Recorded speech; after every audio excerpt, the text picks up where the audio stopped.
Hello साथियों, हमारा नाम है शिवांग तिवारी। हम आपका आपके अपने यूट्यूब चैनल लक्ष्य डिफेंस में स्वागत करते हैं। जैसा कि यूपी पुलिस का एग्जाम निर्धारित हो चुका है 17-18 फरवरी को, उसी को मद्देनजर रखते हुए हम लोग ये हिंदी का जबरदस्त प्रैक्टिस सेट कर रहे हैं। इसमें पहली क्लास हो चुकी वर्णमाला और ये दूसरी क्लास है। आज हम लोग संधि और समास के 37 क्वेश्चन करने की कोशिश करेंगे, सॉल्व करेंगे यहाँ पे, और आप लोग भी साथ में करिएगा सॉल्व। देखिएगा कितना स्कोर बनता है। हम लोग 37 क्वेश्चन करेंगे क्योंकि 37 क्वेश्चन ही आने हैं हिंदी के यूपी पुलिस में।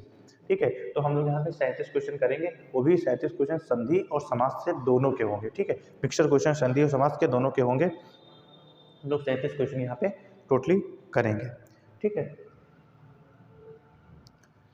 जैसे पहला क्वेश्चन है, यथाशक्ति में कौन सा समास है। ठीक, 4 ऑप्शन है। पहला है बहुब्रीहि समास, तत्पुरुष समास, अव्ययीभाव समास, कर्मधारय समास। ठीक, जैसे कि एक बात सुनिएगा पहले, समास और संधि में क्या अंतर होता है।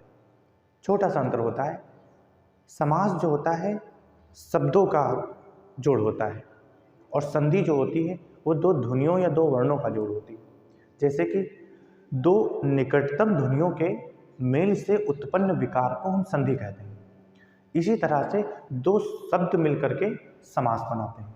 ठीक, तो ये सिंपल सा अर्थ होता, अलग डिफरेंस होता है संधि और समास में। जैसे कि राजपुत्र यानी कि राजा का पुत्र, वो होगा राजपुत्र, तो वो क्या हो जाएगा, समास हो जाएगा। ठीक है, इस तरह से। जैसे कि एक क्वेश्चन है यथाशक्ति, यानी कि यथाशक्ति का मतलब शक्ति के अनुसार, यथाशक्ति, तो ये कौन सा समास हो जाएगा, ये आपका हो जाएगा अव्ययीभाव समास। कैसे, क्योंकि अव्ययीभाव समास की परिभाषा है कि इसमें प्रथम जो पद होता है वो अव्यय होता है, यानी कि अव्यय का काम करता है। ठीक, तो यहाँ पे और एक और इसमें चीज रहती है अव्ययीभाव समास पहचानने का। और दूसरा क्या है तरीका, दूसरा तरीका है कि इसमें प्रथम पद जो होता है वो उपसर्ग का काम करता है। जैसे कि मतलब उपसर्ग रहता है, समझ रहे हैं आप कि मतलब शक्ति के अनुसार, और के अनुसार अधिकतर शब्दों में के अनुसार भी प्रयोग होगा, और जो उपसर्ग होगा वो आएगा। ठीक, प्रथम पद अव्यय का काम करेगा। जैसे कि अव्यय मतलब अव्यय होते हैं अविकारी शब्द जिसमें विकार उत्पन्न ना हो। ठीक है, तो ये प्रथम यथाशक्ति यानी कि शक्ति के अनुसार, तीनों चीजें कंडीशन यहाँ फॉलो हो रही। एक तो यथा आ गया, उपसर्ग भी दिख रहा है, यानी कि के अनुसार भी दिख रहा है, और प्रथम पद जो है वो अव्यय का काम कर रहा है। तीनों नियम फॉलो कर रहे हैं। तो अगर तीन नियम फॉलो कर रहे हैं तो हम बिल्कुल 100% लगा सकते हैं कि अव्ययीभाव समास है। ठीक, तो ये आपका क्या हो जाएगा, यथाशक्ति में कौन सा समास है, ये हो जाएगा आपका अव्ययीभाव समास। चलिए दूसरा क्वेश्चन है, महोदय में कौन सा समास है। 4 ऑप्शन है, तत्पुरुष, कर्मधारय, बहुब्रीहि और द्विगु। लिखा हुआ है महोदय, क्या लिखा हुआ है, महोदय। इसमें कौन सा समास है। इसमें समास हो जाएगा आपका, क्या हो जाएगा आपका, कर्मधारय समास। कौन सा समास है इसमें, कर्मधारय समास। कैसे, महोदय कोई ऐसा व्यक्ति जिसके लिए हम एक क्या कहते हैं, महोदय, सविनय निवेदन यहाँ है, तो महोदय एक व्यक्ति के लिए रिस्पेक्टेड वर्ड है। ठीक, तो यानी कि जो महोदय है ये किसी न किसी की, और इसमें ये रहता है कर्मधारय समास में, इसमें विशेषण और विशेष जैसी बातें होती हैं। ठीक, तो विशेषण विशेष जैसी जब बातें हो रही हैं और इसमें महोदय महान किसी चीज की विशेषता बता रहा है, तो यानी कि इसके रिगार्डिंग हम लोग कह सकते हैं इसमें कौन सा महोदय में कौन सा हो जाएगा, आपका कर्मधारय समास हो जाएगा। क्लियर। चलिए तीसरे क्वेश्चन पे चलते हैं। तीसरा क्वेश्चन है हमारा, दशानन में कौन सा समास है। सुनना, पूछ रहा है, कह रहा है कि दशानन में कौन सा समास है। दस आनन, आप कहोगे कि इसमें 4 ऑप्शन दिए हुए हैं, अव्ययीभाव है, कर्मधारय है, बहुब्रीहि है, द्विगु है ना। आप कहोगे द्विगु समास की परिभाषा कहती है कि कोई भी प्रथम पद संख्यावाची हो, कहती है ना। लेकिन हम लोग यहाँ पे दशानन 10 हैं आनंद जिसके, अर्थात रावण, एक विशेष व्यक्ति के लिए हम लोग कह रहे हैं कि 10 हैं आनंद जिसके, यानी कि एक विशेष व्यक्ति के ही तो 10 आनंद होते हैं। यानी कि जो ये आपका रावण है, ये रावण के 10 आनंद हैं, 10 आनंद थे, तो इसलिए ये जो दशानन शब्द है ये किसी एक विशेष व्यक्ति के लिए प्रयोग हो रहा है। तो इसमें कौन सा हो जाएगा आपका, बहुब्रीहि समास। आप पूछो क्यों बहुब्रीहि समास हो जाएगा, इसलिए इसकी परिभाषा ये कहती है कि जिसमें कोई भी पद प्रधान नहीं होगा, यानी कि ना ही पूर्व पर प्रधान होगा ना ही उत्तर पर प्रधान होगा। कोई पद प्रधान ना होते हुए किसी तीसरे पद की प्रधानता को बतलाए, किसी तीसरे पद की तरफ संकेत करे। तो हमारे तीसरे तरफ कर रहा नहीं कर रहा, क्योंकि 10 आनंद, इसमें ना ही 10 की प्रधानता ना ही आनंद की प्रधानता थी, वो तो सीधे रावण की प्रधानता बता रहा है कि दशानंद जो है सीधे रावण का आ रहा है मामला। ठीक, तो दशानंद में कौन सा समास हो जाएगा? बहुब्रीहि समास। ठीक है, चलिए आगे चलते हैं। ये क्वेश्चन है चौथा, सप्तऋषि में कौन सा समास है? ठीक, सप्तऋषि में कौन सा समास है? पहला क्वेश्चन, पहला ऑप्शन है दिगु, दूसरा है द्वंद्व, गा बहुब्रीहि, घा तत्पुरुष। आपको पता है कि जो ये बहुब्रीहि ये द्वंद्व समास जो है, ठीक, इसमें क्या रहता है कि इसमें योजक चिन्ह लगता है। पहली बात ये कि ये वाला योजक चिन्ह, और दूसरी बात होता है कि इसमें पूर्व पद और उत्तर पद दोनों प्रधान होते हैं, दोनों प्रधान होते हैं। जैसे माता और पिता, इसमें जितनी प्रधानता माता की है उतनी ही प्रधानता पिता की है। इसमें इस पे हम एक योजक चिन्ह लगा दिया। ठीक, ये क्या होगा? द्वंद्व समास। ठीक, जैसे कि माता और पिता, ठीक, माता और पिता। ठीक, तो यहाँ पे कौन सा समास हो जाएगा? द्वंद्व। लेकिन सप्तऋषि पूछ रहा है, सप्तऋषि मतलब 7 ऋषियों, 7 ऋषियों का समूह। प्रथम पद संख्यावाची, और प्रथम पद संख्यावाची आप सब लोग जानते हैं कि जिसमें प्रथम पद संख्यावाची होता है वो द्विगु समास होता है, क्योंकि बहुब्रीहि और तत्पुरुष तो होगा नहीं, क्योंकि तत्पुरुष इसके 6 भेद होते हैं, तत्पुरुष समास के 6 भेद होते हैं मुख्यतः। और इसके बाद में एक और आ जाते हैं, जो 2 और जुड़ जाते हैं, जिसमें एक अलुक तत्पुरुष होता है और एक नज्य तत्पुरुष होता है। अलुक तत्पुरुष और नज्य तत्पुरुष दूसरे में और जुड़ जाते हैं।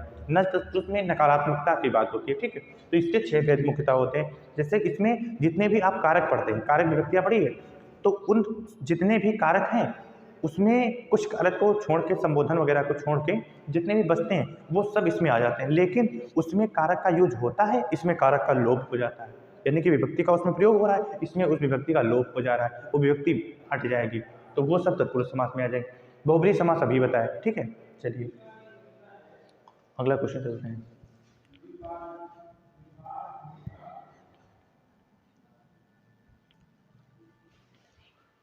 अगला क्वेश्चन क्या कहता है? देखिए अगला क्वेश्चन आया, ठीक, जैसे कि 5 नंबर क्वेश्चन है, भाई बहन में कौन सा समास है?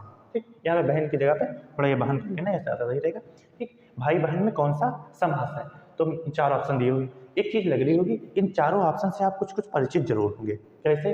जैसे कि पहला है तत्पुरुष, दूसरा है द्विगु, तीसरा है द्वंद्व, चौथा है बहुब्रीहि। इन चारों से आप परिचित हो रखे हैं, क्योंकि अभी हमने बार बार एक्सप्लेन किया है, बार बार परिभाषित किया है इस चीज को कि बहुब्रीहि समास में दोनों पद प्रधान न होते हुए किसी तीसरे पद की प्रधानता बताई जाती है। तो इसमें कोई तीसरे पद की प्रधानता नहीं बताई है, क्योंकि भाई में अपने आप में प्रधान है, बहन भी अपने आप में प्रधान है, और ये कंडीशन कहाँ फॉलो करेगी हमको? ये कंडीशन द्वंद्व समास में फॉलो कर जाएगी।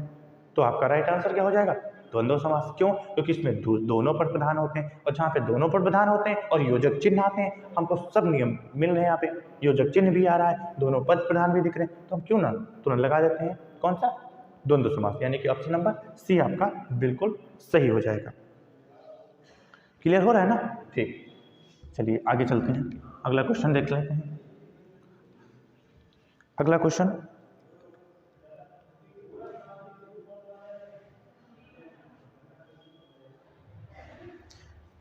राजा रंक में कौन सा समास है? क्या है? राजा रंक में कौन सा समास है? अब और ज्यादा कॉन्फिडेंस बढ़ रहा होगा आप लोगों का कि ये चारों ऑप्शन हम एकदम जानते हैं, एकदम से एक एक ऑप्शन को तोड़ चुके हैं हम। जैसे कि कर्मधारय विशेषण विशेष, तत्पुरुष समास विभक्तियों का लोप या विभक्ति जितनी होती है वो आए लेकिन उनका लोप हो जाए। द्वंद्व समास दोनों में द्वंद्व हो, युद्ध हो, दोनों अलग अलग, वो भी अपने आप में बलशाली है, वो भी अपने आप में बलशाली है, यानी वो भी प्रधान है वो भी प्रधान है, दोनों पर प्रधान, बीच में योजक चिन्ह लगा हुआ है। ठीक है, उसके बाद द्विगु, द्विगु समास अभी हम लोग पहचान लिए, इसमें संख्या होती है, संख्यात्मक मान होते हैं। ठीक, तो अब इसमें संख्यात्मक मान दिख रहा नहीं, राजा संख्या बता रहा नहीं, बता रहा ना, राजा और रंक, राजा अपने आप में प्रधानता रख रहा है, रंक अपने आप में प्रधानता रख रहा है, तो राजा और रंक ये परिभाषा द्वंद्व समास में हमको मिल जा रही है, यानी कि हमारा राइट आंसर कौन सा हो जाएगा? द्वंद्व समास। ठीक, क्लियर हो गया ना? चलिए आगे चलते हैं, अगला क्वेश्चन देख लेते हैं। अगला क्वेश्चन है, राजकुमार में कौन सा समास है? राजकुमार में कौन सा समास है, ये आपको बताना है। सुन लो, चारों ऑप्शन से आप परिचित हो गए, तत्पुरुष, बहुब्रीहि, अव्ययी, कर्मधारय। आपको भाई दबे इसका नहीं पता है, ठीक, आप नहीं जान पा रहे हैं कि कौन सा होगा और आप एग्जाम हॉल में बैठे हुए हैं, तो आप ऑप्शन को एलिमिनेट करिए, उसको मिटा दीजिएगा, हटा दीजिएगा। जैसे कर्मधारय समास, हमें इसकी परिभाषा पता है कि हाँ इसमें विशेषण विशेष्य की बात होती है, तो यहाँ पे ऐसा तो कुछ हुआ ही नहीं कि इसमें विशेषण विशेष्य जैसी कोई बात हो, तो इसको हम परमानेंट गलत कर देंगे। दूसरा है अव्ययी भाव समास, इसमें हमने बताया कि इसमें प्रथम पद अव्यय होता है, लेकिन यहाँ पे तो प्रथम पद अव्यय नहीं है, तो यानी कि इसको भी काट दो। बहुब्रीहि, क्या यह राजकुमार किसी तीसरे अर्थ को बता रहा है? नहीं बता रहा है, इसको भी काट दो। एक ऑप्शन बच गया, आपको नहीं आता था फिर भी आपने सही करके 2 नंबर बटोर लिए। कैसे? राजकुमार, राजा का पुत्र, राजा का कुमार, तो यहाँ पे क्या आया? कारक चिन्ह आया, लेकिन ये जब हमने विग्रह कर दिया इसका, ठीक, यानी कि समास का अलग अलग कर दिया, यानी विग्रह उसको कर दिया, तो क्या हो गया? तब उसमें आया राजा का पुत्र, तब उसमें कारक उठ के विभक्ति उठ के आ रही है। लेकिन जब इसका हम समास इसको कर देते हैं कि राजकुमार एक में मिला दिए, तो कारक चिन्ह भाग गया, गायब हो गया ना, तो यहाँ पे कौन सा हो जाएगा? तत्पुरुष समास हो गया। ना आते हुए भी आप सही करके 2 नंबर खींच सकते हैं। जब हमको वहाँ पे ऑप्शन दे रहा है तो हम ऑप्शन को देखेंगे और उसका यूज करेंगे, उसका प्रयोग करेंगे। जैसे कि अन्न जल में कौन सा समास है?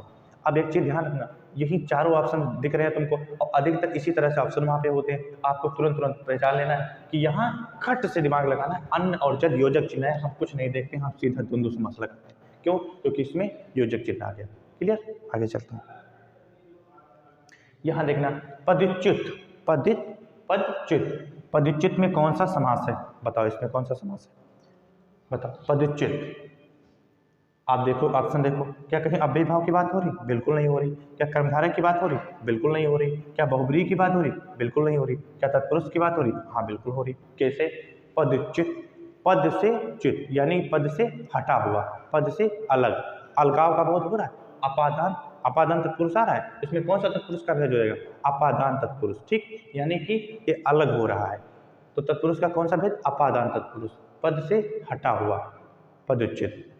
अब यहाँ पे कारक जो व्यक्ति थी उसका लोप हो गया, लोप हो गया, तो यहाँ पे कौन सा हो जाएगा? तत्पुरुष समास हो जाएगा। ठीक है, चलिए आगे चलते हैं। अगला क्वेश्चन है, भरपेट में कौन सा समास है? आपको बताना है। जैसे कि पहला है अव्ययी, बहुब्रीहि, अव्ययी भाव, तत्पुरुष, कर्मधारय, आपको बताना है। बताओ इसमें कौन सा? चारों ऑप्शन आप पहचान रहे हैं? बिल्कुल कतई एकदम चारों ऑप्शन आपके बिल्कुल जहन में जा चुके हैं कि हाँ ये चारों ऑप्शन हम पहचान रहे हैं। ठीक, भरपेट में कौन सा समास होगा आपको बताना है। हाँ चलो बताओ। जैसे कि अब आपने देखा भरपेट किसी विशेषण विशेष्य की बात कर रहा है? बिल्कुल नहीं कर रहा, आप इसको तुरंत परमानेंट काट दो। क्या इसमें कहीं कारक चिन्ह आ सकता है? बोलो कि नहीं आ सकता, कैसी बात करो, बिल्कुल नहीं आएगा, इसको भी काट दो आप कतई। बहुब्रीहि समास, अरे ये तो बिल्कुल ही नहीं है, क्योंकि इसमें तो कोई तीसरा पद प्रधान होता तो है ही नहीं, आप इसको भी काट दो। एक ऑप्शन बच गया। आपको 2-3 परिभाषाएं आती हैं, कुछ नहीं आती हैं, फिर भी आप नंबर बटोर लोगे। तो यहाँ पे अव्ययी भाव समास, पहला पद अव्यय है, भर पेट, और पहला पेट की जो पेट के पहले भर आ गया, ये उपसर्ग भी है, तो यानी कि 2-3 जो नियम इसके हैं वो सारे के सारे फॉलो हो रहे, हम लगा देंगे, अव्ययी भाव समास हो जाएगा। इसी के साथ में क्वेश्चन नंबर 11 देख लेते हैं। अगला क्वेश्चन देख लेते हैं 10 का, ऑप्शन नंबर खा। क्वेश्चन है, किस शब्द में बहुब्रीहि समास नहीं है? किस शब्द में बहुब्रीहि समास नहीं है? अब ये बताना है आपको कि बहुब्रीहि समास, इसका ध्यान रखना, नहीं है, ये पूछ रहा है एग्जाम में। हम लोगों से अधिकतर क्या गलतियां हो जाती हैं कि हम क्वेश्चन को ढंग से पढ़ते ही नहीं है, ओवर कॉन्फिडेंस में बढ़ जाते हैं। कट, पहले ऑप्शन देखा चंद्रशेखर, चंद्रमा है शिखर पर जिसके, अर्थात शिव, क्योंकि शिव जी के चंद्रमा शिखर पे, हमने खट से पहला लगाया, आगे बढ़ गए। क्यों? क्योंकि सोच रहे यार टाइम बहुत कम है, 2 घंटे मिल रहा है मात्र, और ऑफलाइन पेपर है कि उसमें भी 15-20 मिनट हमको गोले भरने हैं, ये करना है वो करना, टाइम बचाना है, लगा दो इसको। और ये देखा नहीं कि नहीं, आपके 2.5 नंबर लेके डूब गया, आता हुआ क्वेश्चन चला गया। इसलिए क्वेश्चन पूरा पढ़ना है और पूछना है बहुब्रीहि समास नहीं है। देखना, चंद्रशेखर, चंद्रमा है शिखर पर जिसके अर्थात शिव, तो यानी कि यह बहुब्रीहि है। दूसरा, लंबोदर, लंबा है उदर जिसका, यानी कि उदर माने होता है पेट, तो लंबा है उदर जिसका अर्थात गणेश, ये भी गया काम से। अगला है चतुर्मुख, 4 हैं मुख जिसके अर्थात ब्रह्मा, ब्रह्मा जी के 4 मुख हैं, वो भी गया। अगला मिला गंगा यमुना, क्या गंगा को यमुना में मिला सकते हो, ना कि यमुना को गंगा में मिला सकते हो, नहीं ना। यानी कि ये गंगा यमुना दोनों अपना अपना पद अलग अलग रखेंगी, ये भी प्रधान वो भी प्रधान, ये भी अपने आप में मायने रखेंगे वो भी अपने आप में मायने रखेंगे। यानी कि अगर योजक चिन्ह आ जाता तो और ज़्यादा क्लियर हो जाता कि हाँ यही नहीं है, ठीक। लेकिन योजक चिन्ह नहीं आया यहाँ पे, फिर भी हम लोग पहचान लिए कि ये बहुब्रीहि समास नहीं होगा, तो ये आपके ऑप्शन सारे गलत हैं, ठीक है। ये सारे ऑप्शन गलत, ये आपका सही 11 का घा नंबर आपका बिल्कुल सही। अगला क्वेश्चन कह रहा है, देखो, किस शब्द में बहुब्रीहि समास नहीं है। एक और क्वेश्चन, उसी बिल्कुल सेम क्वेश्चन आ गया, ठीक। अब आपका कॉन्फिडेंस एकदम से इस लेवल पे होना चाहिए कि हाँ किस शब्द में बहुब्रीहि समास नहीं है। हम 4 ऑप्शन देख रहे हैं, खटाखट खटाखट खटाखट देखा, दशानन है, सप्तऋषि है, चक्रपाणी है, बजरंगी है। आप बताओ 1 सेकंड में कट से उत्तर तुरंत बताओ। अगर आप शुरुआत से क्लास में एकदम फोकस से देख रहे हैं तो आप इसका ऑप्शन आंख बंद करके मार सकते हो, सप्तऋषि। क्यों? क्योंकि अभी हमने पहले सप्तऋषि में कौन सा समास बताया था, द्विगु समास, और यहाँ पे पूछ रहा है कौन सा जिसमें बहुब्रीहि समास नहीं है। तो जब इसमें द्विगु समास बैठा है तो बहुब्रीहि कहाँ से हो जाएगा, ठीक। यानी कि यही ऑप्शन हो गया कि सप्तऋषि, क्योंकि सब दिख रहे हैं, दशानन, रावण, चक्रपाणी, चक्र है, पाणी, पाणी मतलब होता है हाथ, ठीक। तो चक्र है पाणी में जिसके, चक्र है पाणी में जिसके अर्थात हाथ में जिसके अर्थात विष्णु, बजरंगी बजरंगबली के लिए प्रयोग, ठीक। ये हो गया यानी कि सप्तऋषि। या आपने यहाँ एक, खैर उसको छोड़ो, ठीक, ये बजरंगी हो गया, तो इसमें द्वंद्व समास हो गया सप्तऋषि में, तो यानी बहुब्रीहि समास इसमें नहीं। ऑप्शन नंबर खा आपका सही 12 नंबर का। क्वेश्चन नंबर 13, क्वेश्चन नंबर 13 क्या कह रहा है, किस शब्द में बहुब्रीहि समास नहीं है। एक और क्वेश्चन, बहुब्रीहि समास क्यों हम 3-4 क्वेश्चन रखे, क्योंकि इससे एग्जाम में क्वेश्चन ज़्यादा बनते हैं, क्योंकि अधिकतर ऐसा होता है ना कि इसको लोग पहचान नहीं पाते जल्दी, इसलिए। तो किस शब्द में बहुब्रीहि समास नहीं है, गजानन, सत्यव्रत, जितेंद्रिय, खटकोण, आपको बताना है इसमें। देखो ऑप्शन को और कड़ाक से बताओ, बताओ। देखना, गजानन, गज का आनंद, तो गज का आनंद किसके लगा हुआ है, गणेश जी के लगा हुआ है ना, तो ये तो विशेष अर्थ दे रहा है, तो इसको तो हम नहीं लेंगे, क्योंकि उसमें पूछ रहा है बहुब्रीहि समास नहीं है, तो इसमें तो है, तो ये ऑप्शन गलत। सत्यव्रत, ये भी गलत हो जाएगा, ठीक। क्यों? क्योंकि आपने सत्यवती, सत्यव्रत जो वो थे उनके वहाँ से हो जाएगा ये, तो ये भी गलत हो जाएगा। जितेंद्रिय, ये भी गलत हो जाएगा। खड़कोण, ये बिल्कुल सही हो जाएगा, क्योंकि खट माने होता है खटकोण, यानी कि षटकोण, यानी कि 6 कोणों का समूह है ना, षटकोण। तो यानी कि यहाँ पे संख्यावाचक आ गया ना, और यहाँ पे षटकोण कोण कई तरह के हो सकते हैं ना, तो यानी कि इसमें तो होगा नहीं, तो इसलिए यही पूछ रहा था, यही आपका आंसर बिल्कुल सही हो जाएगा, ये सारे गलत हो जाएंगे, ठीक। तो 13 का घा आपका बिल्कुल सही हो जाएगा। आगे चलते हैं,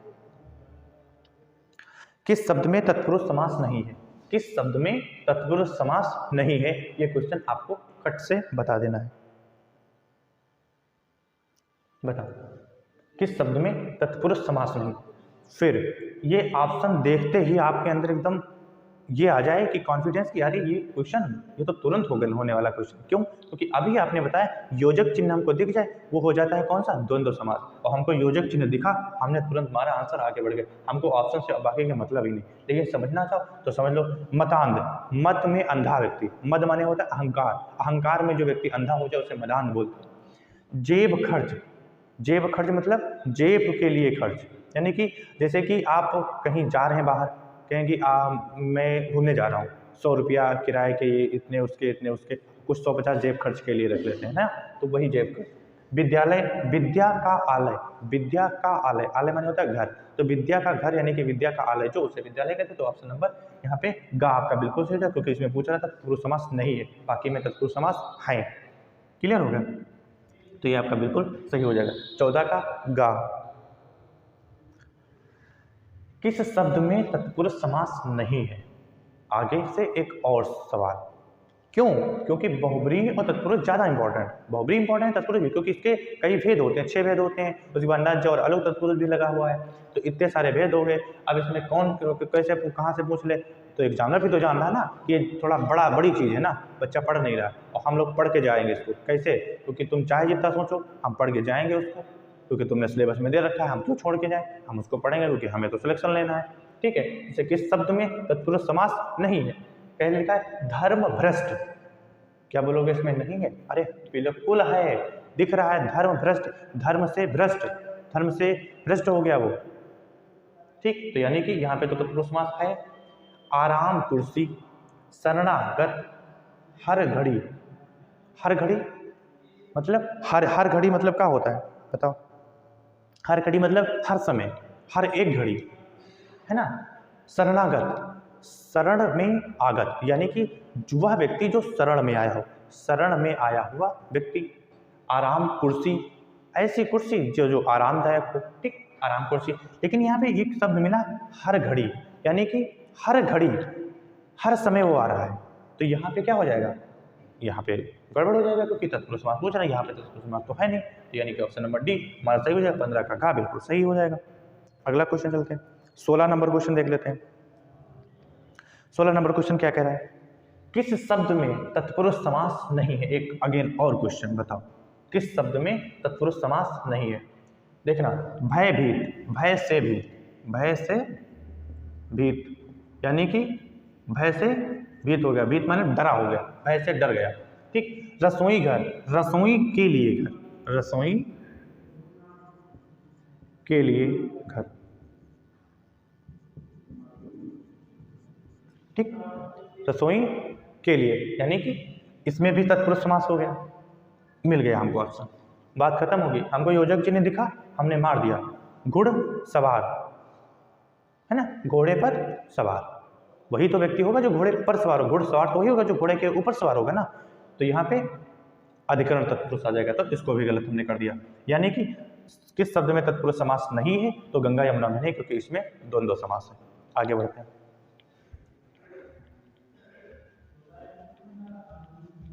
16 नंबर का क्या होना हो गया? गा नंबर। अगला देखो, देखते चलना कि कितने क्वेश्चन आपके सही हो रहे हैं। किस शब्द में द्वंद्व समास नहीं है? अब इसमें बताना है कि कौन सा द्वंद्व समास नहीं है।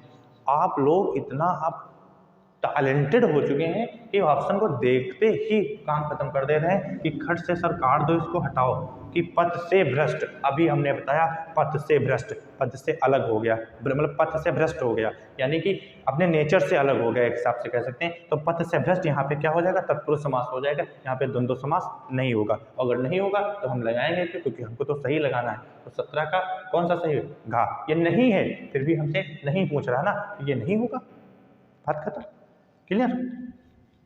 हाँ, 17 का घा नंबर। 18 नंबर चलते हैं, किस शब्द में द्वंद्व समास नहीं है? एक और आया कि किस शब्द में द्वंद्व समास नहीं है? राग द्वेष, यथासाध्य, जीव जंतु, दूध दही। क्या है इसमें? यथासाध्य, साध्य, यथासाध्य, जितना तुमको सद सके, जितना तुम्हारे बस का हो उतना कार्य करो, जितना साध्य, यानी यथा साध्य, साध्य के अनुसार, यथा आ गया यानी कि अव्ययी भाव समास हो जाएगा। क्यों? क्योंकि यहाँ पे प्रथम पद अव्यय आ रहा है, तो प्रथम पद उपसर्ग है, तो यानी कि यहाँ पे कौन सा समास हो जाएगा? अव्ययी भाव समास। अव्ययी भाव समास होते ही हमारा यही आंसर सही हो जाएगा, क्योंकि वहाँ पे पूछ रहा है द्वंद्व समास नहीं है, बाकी में सब में द्वंद्व समास है। एक तो योजक चिन्ह और दूसरा दोनों पद प्रधान, दोनों नियम फॉलो कर रहे हैं। हम लोग लगा दिए कि इसमें खा नंबर हमारा बिल्कुल सही है, 18 का खा। आगे चलते हैं, फटाफट से निपटाते हैं। किस शब्द में द्वंद्व समास नहीं? एक और क्वेश्चन कि किस शब्द में द्वंद्व समास नहीं है? रोग मुक्त, जात कुजात, धन दौलत, घी शक्कर, बताओ कौन सा है? अब यहाँ पे तो मिल गया दोनों में योजक, अब नहीं है पूछ रहा, तो यानी कि ये तो गलत हो गया। क्यों? क्योंकि इसमें है द्वंद्व समास, उसमें है, इसलिए गलत हो गया। यहाँ पे नहीं है फिर भी ये गलत हो गया। क्यों? क्योंकि योजक चिन्ह नहीं है, फिर भी हम जात और कुजात, ठीक, जात और कुजात, क्लियर, यानी कि दोनों पद प्रधान। छोड़ो, रोग से मुक्त, रोग मुक्त मतलब रोग से मुक्त, रोग था, ठीक है, आप रोगी थे, रोग से मुक्त हो गए, ठीक, तो रोग मुक्त, यानी कि इसमें कौन सा समास हो जाएगा, इसमें तत्पुरुष समास हो जाएगा। छोड़ो आगे बढ़ो, 19 हो गया। अगला क्वेश्चन, किस शब्द में कर्मधारय समास नहीं है पूछ रहा है, देखो नहीं है पूछ रहा है, नीलांबुज, चंद्रमुखी, पुरुषोत्तम और चौपाई। कर्मधारय, हमने क्या बताया कर्मधारय में, कि कर्मधारय में एक कंडीशन होती है कि इसमें विशेषण विशेष जैसे शब्द होते हैं, ठीक, विशेषण विशेष होते हैं। तो देखा हमने कि विशेषण विशेष कहाँ पर आ रहा है, विशेषण विशेष पुरुष उत्तम, पुरुषों में जो उत्तम, पुरुषों में उत्तम, इसे मर्यादा पुरुषोत्तम श्री राम कहे गए, ठीक, तो मर्यादा पुरुषोत्तम, मर्यादा में रहने वाले और पुरुषों में सबसे उत्तम राम, तो मर्यादा पुरुषोत्तम राम, तो मर्यादा मतलब पुरुषोत्तम, पुरुष में जो हो उत्तम, और पुरुष में उत्तम, पुरुष की विशेषता तो है कि वो पुरुष में उत्तम है, तो ये तो नहीं, ये मतलब ये तो कर्मधारय हो गया और नहीं पूछा, तो यानी ये ऑप्शन गलत हो गया। आगे बढ़ो, चंद्रमुखी, चंद्रमा के समान मुख, मुख की विशेषता है कि वो चंद्रमा के समान है, यानी कि ये भी गलत हो गया। नील अम्बुज, नीला अम्बुज, नीला अम्बुज, अम्बुज की विशेषता बता रहा है कि ये नीला है, ये भी गलत हो गया।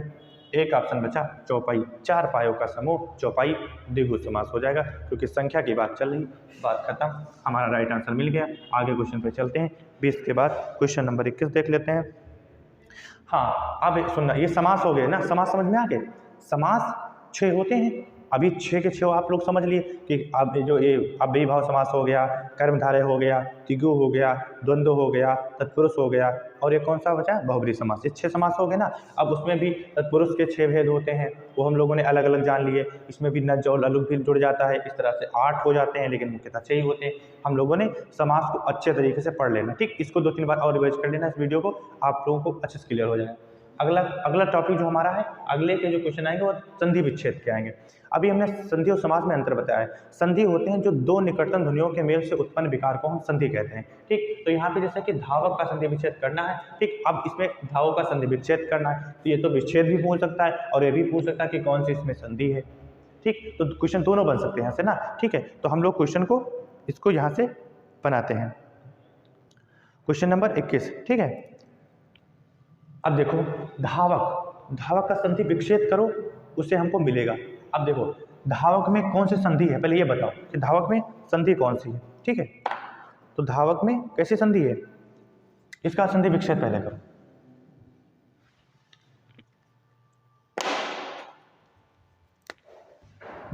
देखो संधि विच्छेद करो इसका, धौ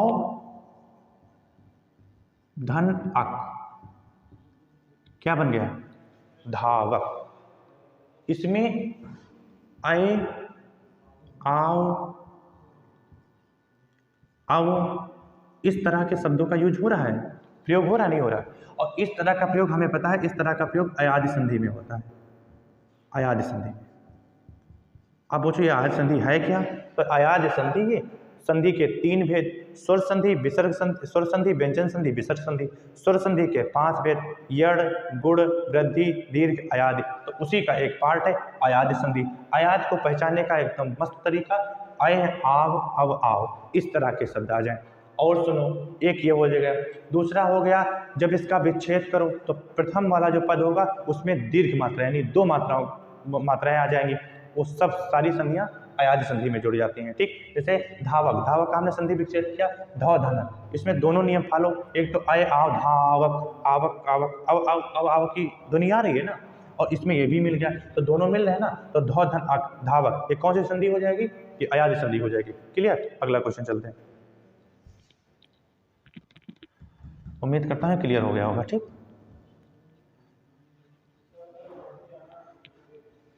अगला क्वेश्चन है सीमा प्लस अंत का संधि शब्द है, इसका बताना कि सीमा प्लस अंत, इसका संधि विच्छेद बना। जैसे कि यहां पे लिखो सीमा धन अंत, हमने यहां से आ निकाला, यहां से आ निकाला, बराबर क्या बन गया, आ बन गया, बन गया नहीं बन गया, दीर्घ बन गया नहीं बना, ये दीर्घ संधि है नहीं, बिल्कुल है, यानी कि सीमा आ प्लस आ बराबर आ बन गया, ये दीर्घ संधि है सीमा, यानी कि अब इसकी जगह पे हम सिर्फ इसका मतलब इसके डंडे का प्रयोग करेंगे, डंटिक मतलब इसकी मात्रा का प्रयोग करेंगे। तो अब हमको ये वाला मामला खत्म कर देना चाहिए, ठीक। तो यानी कि सीमा अंत, यानी कि क्या हो जाएगा, सीमांत, यानी कि ये मात्रा आ की जो ये आ की मात्रा, इसको लेके खत्म कर दिया, ये क्या हो गया, सीमांत। सीमांत ऑप्शन किस में है, देखिए सीमांत ऑप्शन नंबर ए बिल्कुल सही हो जाए। क्लियर, अगला चलते हैं। अगला देखो, नीरव। नीरव का संधि विच्छेद क्या होगा, बताओ। पहले तो इसका संधि का विच्छेद कर लो, उससे पता चल जाएगा, फिर नियम लगा लो सारे, ठीक है। तो उससे पता चल जाएगा कि आपका ये कौन सी संधि है इसमें। जैसे नीरव, इसमें देखो इसमें तो पहली बात तो ये नीरो जो है इसमें विसर्ग संधि है, ठीक। और विसर्ग संधि का मतलब विसर्ग आने चाहिए, और विसर्ग नहीं आया तो यानी कि ये ऑप्शन परमानेंट गलत हो, क्योंकि इसमें विसर्ग नहीं दिख रहा हमको, इन दो ऑप्शन में विसर्ग दिख रहा। और अच्छा एक चीज बताओ, जब इसको तोड़ेंगे हम, ठीक है, तो क्या होगा, ये जो विसर्ग है, जो ये विसर्ग, इसमें जो इसके बाद में देखो यार अलावा अंतस्थ व्यंजन आ रहा है ना, तो इसकी जगह पे ई, जो ये बड़ी ई है ये छोटी ई में बदल जाएगी, बस इतने फर्क हो जाएगा, ठीक। तो नीरो को हमने तोड़ा तो निह धन रव, और नी छोटी आ जाएगी, तो निह धन रव, ये आपका बिल्कुल सही, निह धन रव नीरो। क्लियर हो गया, चलो अगला क्वेश्चन चलते हैं।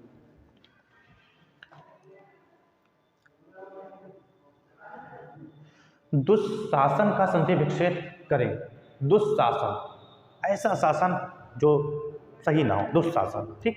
दुःशासन का हमने संधि विच्छेद किया, तो हम यहाँ से जो ये दुःशासन, ये सा आ रहा है, ठीक, ये इसकी जगह पे हमने इस आधे सा की जगह पे हमने ये लगाया, यानी कि विसर्ग लगाया। अब जब इस विसर्ग को हटाएंगे तो जो ये सा है, ये आधा सा है, ठीक। यहाँ पे ये आधा सा बना हुआ है, वैसे ना होना तो यहाँ पे हलंत लगाना ज़्यादा उचित होगा, ठीक। तो यानी कि दुःशासन, ठीक। तो यानी कि दो धन शासन, ये आपका बिल्कुल सही संधि विच्छेद हो जाएगा, और ये संधि कौन सी है, विसर्ग संधि है। क्लियर, आगे तो अगला क्वेश्चन देखो, 24 का गा नंबर। अगला क्वेश्चन है, गुण संधि का उदाहरण है। कौन सी संधि बात हो रही, गुण संधि का उदाहरण बताना है। अब देखो, महाधन औषधि, महाधन ईश्वर, भोजन प्लस औषधि, गिरधन ईश, बताओ इसमें गुण स्वर संधि बताना है कि इसमें कौन सी, किसमें हो जाएगी गुण स्वर संधि,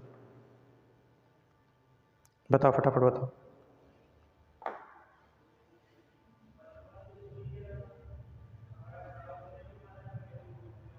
गुण स्वर संधि बताओ।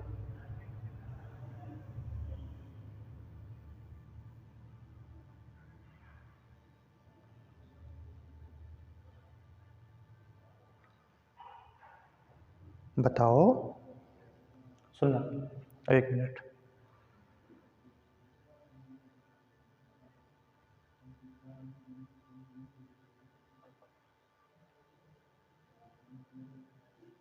हाँ चलो, गुड सोच, देखो महाधन औषधि क्या बना, इसका क्या बना, महौषधि, महौषधि, ठीक। तो ये तो नहीं हुई क्योंकि ये गुण स्वर संधि, क्योंकि गुण स्वर संधि पूछ रहा है, और ये तो महौषधि, वृद्धि स्वर संधि होगी, ठीक। आगे बढ़ो, महाधन ईश्वर, महेश्वर, क्या बना, महेश्वर। भोजन धन औषध, भोजनौषध, भोजनौषधि, ठीक, ये भी नहीं बना। गिरधन ईश, गिरीश, ये भी नहीं बना, एक मिला महेश्वर। गुण स्वर संधि की पहचान एक होती है कि इसमें ओ या ए की मात्रा आती है, यानी कि तो यहाँ पे हमको ए की मात्रा मिल गई, तो यहाँ पर महेश्वर हो गया, और ये गुण स्वर संधि हो गई, ठीक है। गुण स्वर संधि का ये नियम होता है, एक बार नियम आप लोग देखेंगे तो और ज़्यादा बेटर समझ में आएगा। अभी प्रैक्टिस से चल रहा है ना, तो हम लोग प्रैक्टिस जल्दी से जल्दी करनी है, ठीक, क्योंकि एग्जाम भी नज़दीक आ चुका। अभी आप अब नियम पढ़ने बैठें तो ये थोड़ा उचित नहीं होगा, क्योंकि अब टाइम नहीं नियम पढ़ने का, ठीक है। अभी क्वेश्चन को समझने का ज़्यादा टाइम है कि क्वेश्चन हम कैसे सही कर सकते हैं ज़्यादा से ज़्यादा, ठीक। चलो आगे क्वेश्चन देख लेते हैं। 24 क्वेश्चन कंप्लीट हो गए। 25 क्वेश्चन है व्यायाम। व्यायाम का संधि विच्छेद करना है पहले, तो इसमें दोनों चीज़ें बतानी, इसमें कौन सी संधि होगी और इसका विच्छेद क्या होगा। तो जब तक विच्छेद नहीं करेंगे संधि का भी पता नहीं चलना है। तो अगर हम विच्छेद कर रहे हैं तो इसका विच्छेद करने पर हमको मिलता है विधन आयाम, विधन आयाम, ठीक। तो ये कौन सा, यही आपसे पूछा गया है कि संधि का विच्छेद क्या होगा, तो विधन आयाम कहाँ पे, ये तो विधन आयाम इसका उत्तर सही हो गया। इसके बाद में इसमें कौन सी संधि है, तो संधि इसमें है कौन सी, इसको पहचानने के लिए हम एक नियम बता रहे हैं। देखो यहाँ में व्यायाम में आधा व आ गया, आधा व आ जाए या आधा या आ जाए, वहाँ पे ये दो वर्ड आते ही आधे, ठीक, यानी कि जिसमें हलंत लग जाए वो व्यंजन आधे हो जाए, जिसमें स्वर निकाल लिया जाए। तो जैसे हमने स्वर निकाला ये आधे हो गए, जस्ट आधे हुए, तो इसमें परमानेंट यण स्वर संधि हो जाती है। तो इसमें कौन सी स्वर संधि होगी, यण स्वर संधि होगी, ठीक है। चलिए आगे क्वेश्चन।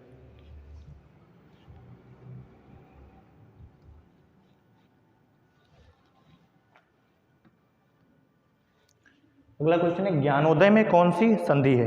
ज्ञानोदय में कौन सी संधि है। पहला है विसर्ग संधि, व्यंजन संधि, स्वर संधि, इनमें से कोई नहीं। इनमें से कोई नहीं ये अभी नहीं कह सकते, तो इसको गलत करो फिलहाल, ठीक है। उसके बाद विसर्ग, व्यंजन, स्वर, 3 संधियां बची। अब विसर्ग संधि तो आपको पता है कि इसमें विसर्ग आने चाहिए, तो विसर्ग तो इसका विच्छेद करने पे नहीं मिलेगा, क्योंकि ज्ञानोदय का क्या हो जाएगा, ज्ञान धन उदय, तो इसमें विसर्ग मिला, बोलोगे नहीं मिला, और जब नहीं मिला तो हम विसर्ग संधि को भी नहीं कहेंगे।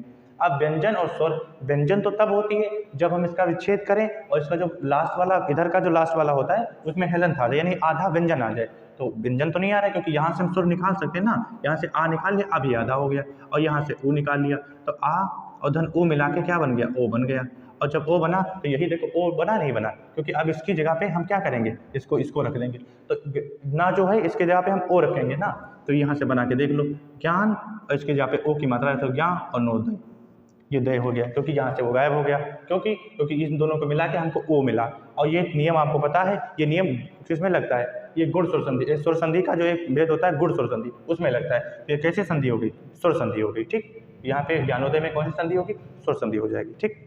आगे चलते हैं।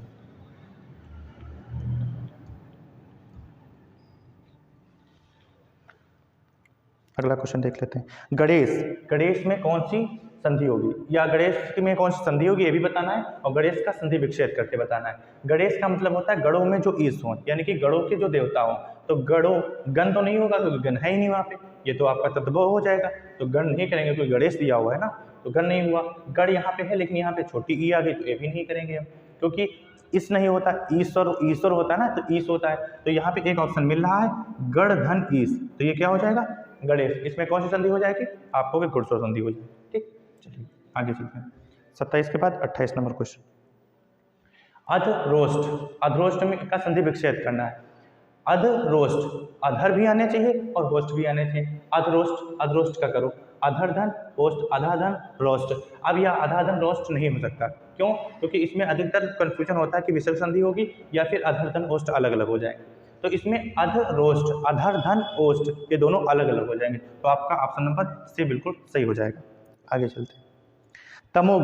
तमोगुण में कौन सी संधि होगी ये भी बताना है। अब देखो यहाँ पे कंफ्यूजन क्रिएट होगा, कैसे, क्योंकि आपने कहा कि ओ की मात्रा आ जाए गुण स्वर संधि में जाती है, लेकिन यहाँ पे गुण स्वर संधि में नहीं होगी, क्यों, क्योंकि यहाँ पे जो ये गा आ गया, ये तीसरा है का खा गा, यानी कि स्पर्शी व्यंजन का तीसरा आ गया वर्ड, और जब तीसरा आता है तो ये क्या हो जाता है, ये जो ये है व्यंजन, ये माँ में बदल जाएगा, यानी पंचम अक्षर में बदलेगा ना, तो यानी कि तमह धन गुण, यहाँ पे विसर्ग आ जाएगा, तो यहाँ पे ये नहीं होगा आपका सही, अब ये वाला सही हो जाएगा, तमह धन गुण तमोगुण। इसमें गुण स्वर संधि नहीं होगी, स्वर संधि नहीं होगी, इसमें व्यंजन संधि होगी, सॉरी विसर्ग संधि हो जाएगी इसमें, ठीक।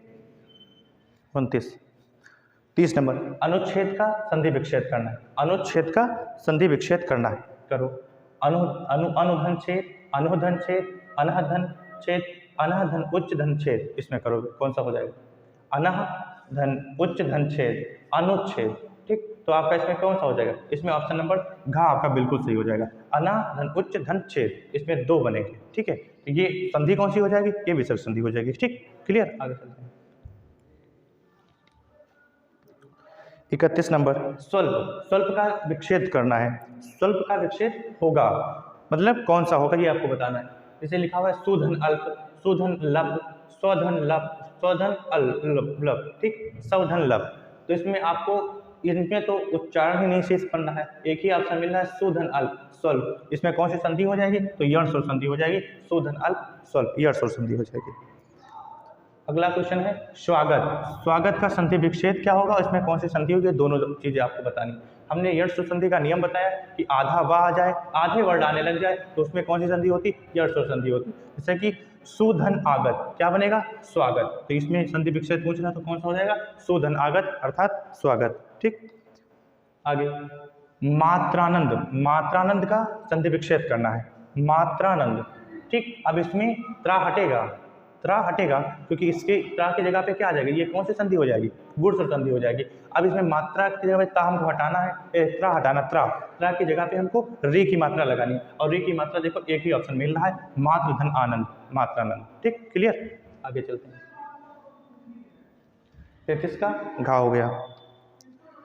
34 उच्छिष्ट। उच्छिष्ट का संधि विच्छेद करना है, उच्छिष्ट। इसमें कौन सी संधि विच्छेद भी बताना, कौन सी संधि वो भी बताना है। ठीक, उच्छिष्ट, उच्च धन शिष्ट, उच्च धन शिष्ट, उच्छी धन खष्ट, उच्च धन खष्ट। इसमें एक छोटी सी त्रुटि है, इसमें आप हेलेंथ लगा लें। अब बताओ, अब आपको तो पता ही चल गया यही होगा, करेक्शन कर दिया इसमें। ये आपके तीनों ऑप्शन गलत हो जाएंगे, ये आपका बिल्कुल सही है। उच्छिष्ट होता है उच्च धन शिष्ट। ठीक, और इसमें ता जो रहता है वो आधा रहता है, और जहां ये हमको दिखा कि ता आधा रहता है तो यहाँ पे कौन सी संधि हो जाएगी, व्यंजन संधि हो जाएगी। ठीक, क्योंकि यहाँ पे ता आधा हो गया तो व्यंजन संधि हो जाएगी, और इसका ये विच्छेद बिल्कुल सही हो गया। तो ऑप्शन नंबर ए आपका बिल्कुल सही है। ठीक, चलिए आगे चलते। धनु प्लस टंकार। धनु प्लस टंकार का संधि विच्छेद। संधि तो आपको क्लियर हो गई क्योंकि इसमें विसर्ग आया तो विसर्ग संधि हो गई, लेकिन हमको विच्छेद बताना है तो इसमें कौन सा विच्छेद होगा, धनु धन टंकार, धनुष टंकार, धनुष्टकार, धनुष्टंकार। ठीक, अब इसमें ये विकार दिया हुआ मतलब विच्छेद दिया हुआ है, अब इसको बनाना क्या है, संधि बनाना है, इनकी जोड़ देना है। तो इसमें जोड़ा तो ये तो जोड़ा नहीं, ये तो उसी तरह से लिखा हुआ, बस इसमें ये गायब कर दिया तो ये तो नहीं बना, लेकिन एक शब्द मिला धनुष्टंकार, ये आपका बिल्कुल सही हो जाए क्योंकि ये विसर्ग हटाएंगे हम ना तो ये स्पर्शी व्यंजन का आ जाएगा, क्योंकि ना आया हुआ है ना तो स्पर्शी व्यंजन का आधा सा आ जाएगा, ये वाला सा आ जाएगा, बाकी उसी तरह से हो जाएगा, सिर्फ इसकी जगह पे आधा सा आ जाएगा। तो ये कौन सी संधि हो जाएगी, व्यंजन विसर्ग संधि हो जाएगी, और इसकी जो संधि मतलब विच्छेद इसका ये हो जाएगा, संधि ये हो जाएगी, तो संधि कौन सी होगी, तो ये विसर्ग संधि हो जाएगी। क्लियर, आगे चलते हैं। निधन रोग, निरोग। ठीक, निरोग तो हम बता ही दिए, निरोग, निरोग का विच्छेद करना है आपको, विच्छेद भी करना है और मतलब वो भी बताना है कि इसमें कौन सी संधि है। तो निधन रोग नहीं, निरोधन का नहीं, निधन रोग नहीं, निरोधन का नहीं, यानी कि चारों ऑप्शन नहीं, नहीं ऐसा नहीं है, गा आपका बिल्कुल सही है। निधन रोग ये कौन सी संधि हो जाएगी, विसर्ग संधि हो जाएगी, और निधन रोग बिल्कुल सही हो जाएगा, ये इसका विच्छेद हो जाएगा। ठीक है, अब ये कैसे हो जाएगा, ये जब प्रॉपर क्लास अभी आपकी प्रैक्टिस चल रही है ना, तो ये प्रैक्टिस सेट है, तो प्रैक्टिस सेट लगा रहे हैं तो आपको ये पता होना चाहिए कि इसमें कौन सी हो जाएगी, क्योंकि एग्जाम बिल्कुल नज़दीक आ चुका है ना, तो अभी एक एक नियम बताने के लिए टाइम लगता है ना, तो नियम अभी नहीं बता सकते ना, सिर्फ ये जान लो कि निरोग जो है इसमें कौन सी संधि होगी, निधन रोग संधि होगी, कौन सी इसमें संधि है, ये विसर्ग संधि हो जाएगी। ठीक है, अगला क्वेश्चन, ये अगला क्वेश्चन ये लास्ट क्वेश्चन आपका रहेगा, इसमें बताना है आपको सच्चिदानंद का विच्छेद करना है, सच्चिदानंद का विच्छेद करना है। एक ऑप्शन है सत प्लस चिदानंद, सत धन चिदानंद, सच्चिदाधन नंद, सत्य प्लस चित्त प्लस आनंद। ठीक, ये आपको बताना है। तो देखो इसमें एक से ज़्यादा विच्छेद होंगे, तो एक से ज़्यादा विच्छेद एक ही ऑप्शन में है, सत्य धन चित्त धन आनंद। इसमें कौन सी संधि हो जाएगी, तो इसमें संधि आपकी हो जाएगी व्यंजन संधि। ठीक, और इसका विच्छेद कौन सा हो जाएगा, सत्य धन चित्त धन आनंद, ये आपका विच्छेद हो जाएगा। ये आपके 37 क्वेश्चन थे। आप लोग अपना स्कोर जांच करिए कि हाँ हमने 37 में से 37 कर पा रहे हैं, 35 कर पा रहे हैं, 36 कर पा रहे हैं, कितने कर पा रहे हैं। अगर नहीं कर पा रहे हैं तो ये आपका वीक पॉइंट है, इसको आप रिवाइज करिए क्योंकि परीक्षा आ चुकी है। ठीक है, तो ठीक है, जय हिंद।